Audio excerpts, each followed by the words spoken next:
I never believed the phrase, "you never see it coming," until the night my wife tried to kill me. It was supposed to be the happiest day of our lives, our daughter's wedding.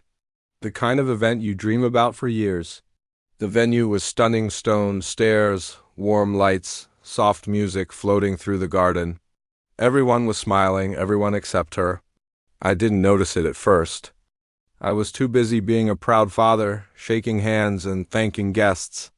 My wife walked beside me, her smile turning on and off like a switch. I thought it was just wedding jitters. She suggested we step outside for some air, just the two of us. I remember thinking it was sweet, almost romantic. We hadn't had many moments like that lately. The staircase leading down to the garden was empty. I went first, holding the railing, taking it slow.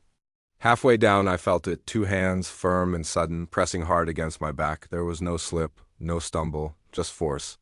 The world tilted, my feet left the ground. I remember seeing the sky, then stone, then a pain so sharp it stole my breath. I landed wrong.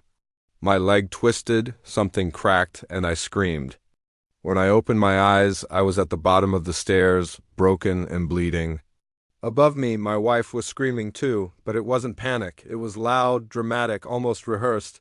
"He fell!" she cried. "Oh my God, he fell!" People rushed over. Someone called an ambulance. She knelt beside me, her hand cold on mine. Our eyes met for a split second, and in hers I saw no fear.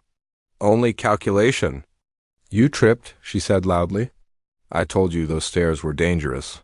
I wanted to say something, but the pain swallowed my voice. At the hospital, they told me my leg was badly broken. I'd need surgery and months of recovery. I just nodded, my world collapsing inside me.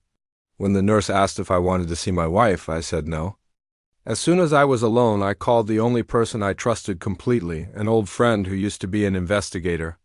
I didn't explain, I just said the truth. She pushed me. There was a brief silence, then he said, "Don't tell anyone, I'm coming." That night, while my wife played the grieving partner in the waiting room, I started looking.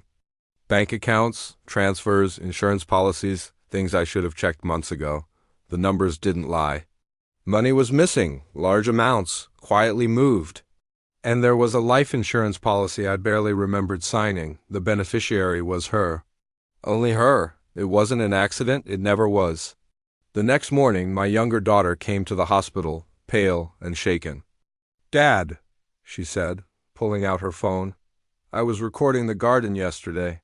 I didn't realize I caught anything until I watched it back." She showed me the video. There I was, walking down the stairs, my wife right behind me, too close. Then her arms moved forward. Both hands, clear, intentional. I watched myself fall again and again until my hands stopped shaking. When my friend arrived, the pieces started to connect faster than I could process. We found surveillance footage, financial records, old patterns, other women, other accidents. The scariest part wasn't what we discovered, it was how calm I felt. Like some part of me had known all along but refused to listen. When my wife came back to the hospital later that day, she smiled and kissed my forehead, telling me she was handling everything. I smiled back. I let her believe she'd won.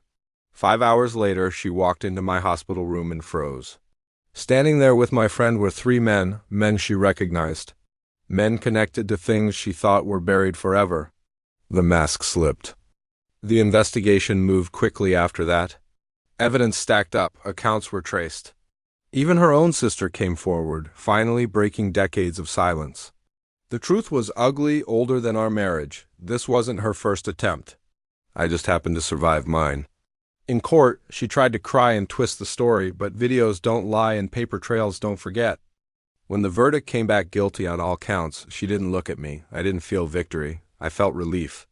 Recovery was slow and painful, but my daughters stood by me. We rebuilt what she tried to destroy, not just my leg, but our sense of safety. I sold the house, bought a smaller place near the water, quiet, honest, mine. People ask how I could live with someone for decades and miss something so dark. The truth is simple. Trust can make you blind, but once that trust breaks, clarity comes fast. She tried to end my life. Instead, she gave me a new one. Thanks for listening.